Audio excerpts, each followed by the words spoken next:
Assalamualaikum warahmatullahi wabarakatuh. Perkenalkan, nama saya Afifah Amalia, NIM akhir 162 kelas 4E pada mata kuliah tes bakat dan minat. Di sini saya akan menjelaskan beberapa tes untuk melengkapi tugas UTS pada mata kuliah tes bakat dan minat. Jadi, tes-tes yang akan kita bahas nanti itu termasuk dalam tes bakat kelompok atau multiple aptitude batteries. Tes bakat kelompok adalah sejumlah tes yang dirancang untuk menganalisis profil individu yang terdiri dari beberapa tes yang digunakan untuk mengukur kemampuan siswa sekolah menengah atas dan ditujukan untuk mengetahui kemampuan-kemampuan mereka pada bidang-bidang tertentu. Baik, masuk pada tes yang pertama, yaitu tes DAT atau Differential Aptitude Test. Tes DAT sendiri dirancang oleh George Cabinet, Harold J. Schasser, dan juga Alexander J. Wiseman. Digunakan untuk mengukur kemampuan mental atau multiple aptitude yang bukan hanya diukur dari satu kecerdasan saja. Untuk penggunaannya biasanya digunakan untuk konseling, pendidikan, penjurusan, pemilihan program studi, dan juga vokasional. Tes DAT sendiri memiliki 8 subtes. Yang pertama yaitu verbal reasoning. Verbal reasoning sendiri digunakan untuk mengukur kemampuan berpikir kritis, generalisasi, abstrak, dan juga berpikir kritis dalam konsep kemampuan verbal. Untuk yang kedua yaitu ada tes berhitung ataupun numeric ability.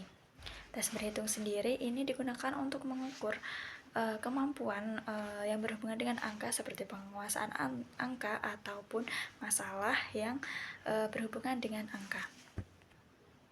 Selanjutnya untuk yang tes ketiga yaitu tes berhitung atau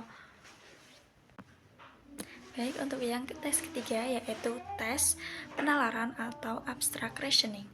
Tes penalaran sendiri itu bersifat nonverbal yang digunakan untuk mengukur kemampuan yang bersifat logis pada konsep abstrak. Untuk tes yang keempat yaitu tes pola atau space reasoning. Selanjutnya untuk tes yang keempat yaitu space relation atau tes pola. Pada tes pola ini digunakan dengan tes yang digunakan untuk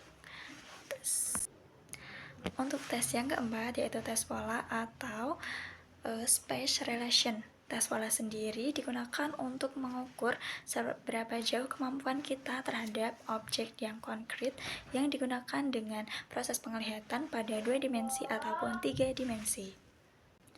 Untuk tes yang kelima yaitu tes pengertian mekanik atau mechanical reasoning.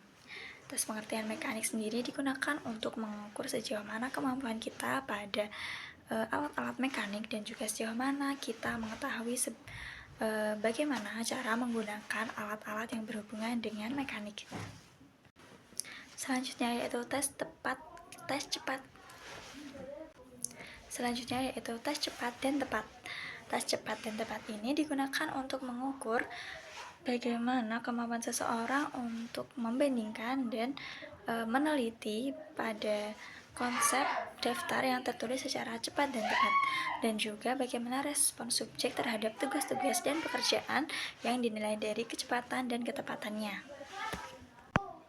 Untuk tes yang ketujuh dan ke-8 sendiri yaitu spelling dan sentence. Untuk spelling yaitu tes yang digunakan untuk mengukur kemampuan pada perbendaharaan kata yang kita gunakan dalam sehari-hari. Untuk yang sentence yaitu tes yang digunakan untuk mengukur kemampuan tentang tata bahasa yang baik dan benar. Kemudian masuk pada tes yang kedua yaitu GATB atau General Aptitude Test Battery. Tes GATB sendiri dikembangkan oleh Charles E. Odell. Digunakan dengan tujuan pada awalnya hanya dikembangkan untuk konseling pekerjaan dan juga seleksi pada tenaga kerja. Untuk penggunaannya sekarang banyak digunakan pada dunia kerja untuk memetakan bakat dan juga kecocokan pada pekerjaan. Tes GATB sendiri memiliki 12 subtes. Yang pertama yaitu General Learning Ability yang digunakan untuk mengukur kemampuan menangkap dan mengetahui prinsip-prinsip, dan juga untuk mengetahui kemampuan untuk penalaran dan membuat subtes-subtesnya.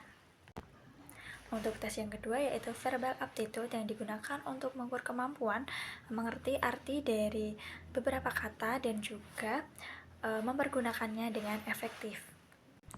Kemudian yang ketiga yaitu Numerical Aptitude yang digunakan untuk mengukur kemampuan melakukan operasi-operasi pada angka dan dengan cepat dan juga tepat. Untuk tes yang keempat yaitu tes ruang bidang. Tes ruang bidang ini yaitu kemampuan untuk berpikir secara visual pada bentuk-bentuk geometris dan juga kemampuan untuk menangkap objek 3 dimensi. Selanjutnya untuk subtes yang kelima yaitu tes mempersamakan perkakas. Tes ini memiliki kemampuan untuk melihat bagian-bagian dari suatu benda, gambar, dan juga grafik dengan cepat dan akurat. Kemudian yang keenam yaitu Critical Perception, kemampuan yang digunakan untuk mengungkap objek-objek kritikal seperti angka dan juga huruf. Kemudian tes yang ketujuh yaitu Motor Coordination. Tes ini digunakan untuk mengukur kemampuan yang mengkoordinasikan antara gerakan-gerakan organ mata, tangan, dan juga jari-jari dengan terampil dan teliti dalam gerakan yang juga cepat dan juga tepat. Selanjutnya untuk tes yang ke-8 yaitu Finger Dexterity yang digunakan untuk mengukur kemampuan gerakan jari jemari. Selanjutnya untuk tes yang ke-9 yaitu Manual Dexterity Test yang digunakan untuk mengukur kemampuan untuk saat menggerakkan tangan dengan mudah dan juga terampil. Masuk pada tes yang ketiga yaitu tes FACT atau Flanagan Aptitude Clarification Test. Tes FACT sendiri dikembangkan oleh J.C. Flanagan yang memiliki tujuan yaitu membuat sistem kualifikasi baku dalam penentuan bakat dan kemampuan dasar pada tugas tertentu yang digunakan untuk memprediksi keberhasilan kerja, perencanaan pelatihan, konseling pekerjaan, seleksi, dan penempatan karyawan. Selanjutnya, tes FACT sendiri memiliki 14 subtes. Yang pertama yaitu tes inspection yang digunakan untuk menguji ketajaman persepsi visual yang detail. Kemudian yang kedua ada coding atau tes kode dan ingatan. Tes kode dan ingatan sendiri digunakan untuk mengukur kode atau kecepatan dan ketepatan testi dalam memahami kode dan juga sandi, dan untuk ingatan berupa menghafal dalam bahan-bahan cetakan tersebut. Untuk subtes yang ketiga yaitu memori yang digunakan untuk mengukur kemampuan mengingat dan menyebutkan kembali kode-kode yang telah dipelajari dalam tes pengkodean yang nomor 2 tadi.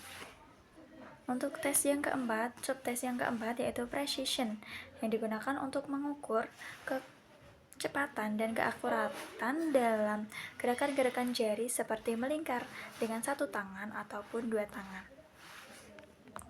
Kemudian subtes yang kelima yaitu assembly atau merakit objek yang digunakan untuk mengukur kemampuan testi dalam menyusun, mengenal, mengetahui, dan juga membayangkan bentuk suatu objek yang disusun dari bagian-bagian yang terpisah.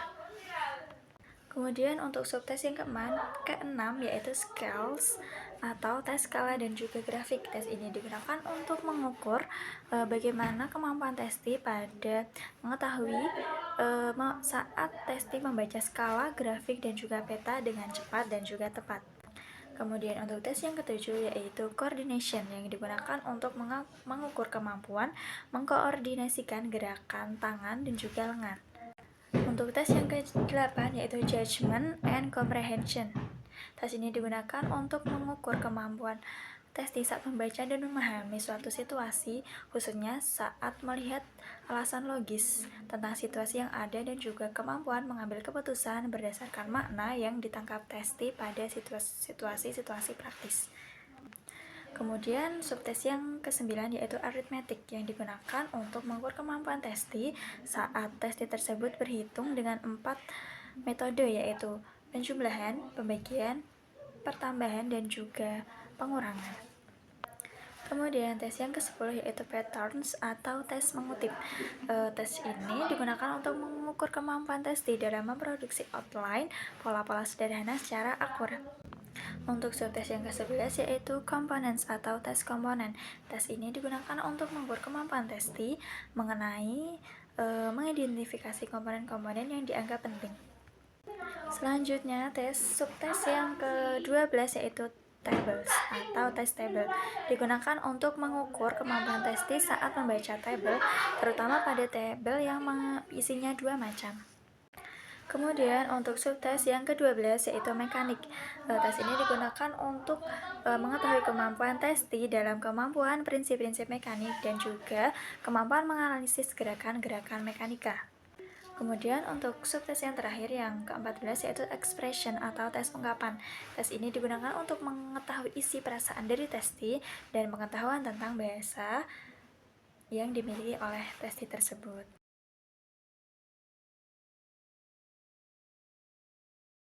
Sekian yang dapat saya paparkan dari penjelasan beberapa tes dalam tes bakat dan minat.